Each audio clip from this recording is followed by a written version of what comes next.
staff from the Infanta Sofia Hospital in Madrid, protesting at the lack of intensive care beds for their patients. The ICU is the last line of defence for those severely ill with coronavirus, and Spain is running out, not only of beds, but of the doctors and nurses to staff them.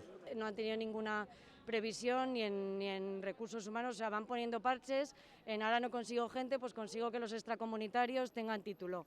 Ahora no consigo, pues van haciendo parches así, pues construir un hospital de pandemia es carísimo, cuando con menos dinero podrías haber dotado lo que tenías reforzado y se habría podido atender bien. It's a similar picture all across Spain.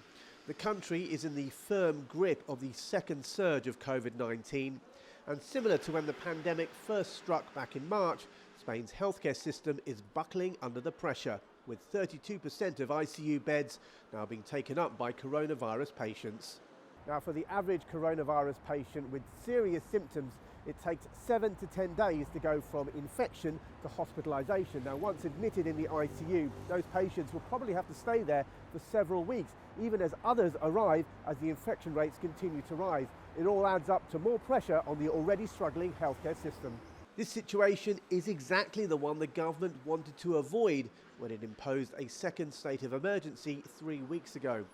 At the time, Spain's chief medical officer predicted that ICUs would be struggling by mid-November.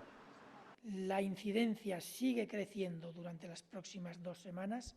Sí que es muy posible que a mediados o la tercera semana de noviembre estemos en una situación muy, no diría de colapso, pero desde luego muy crítica para unidades de cuidados intensivos y quizás no tanto para la hospitalización, pero también en parte para la hospitalización general. The big fear is that if things continue as they are in Spain, we could see a repeat of these scenes back in March. With the national nighttime curfew not doing enough to curtail the virus, it may need more stringent measures such as another national lockdown to make sure this doesn't happen again.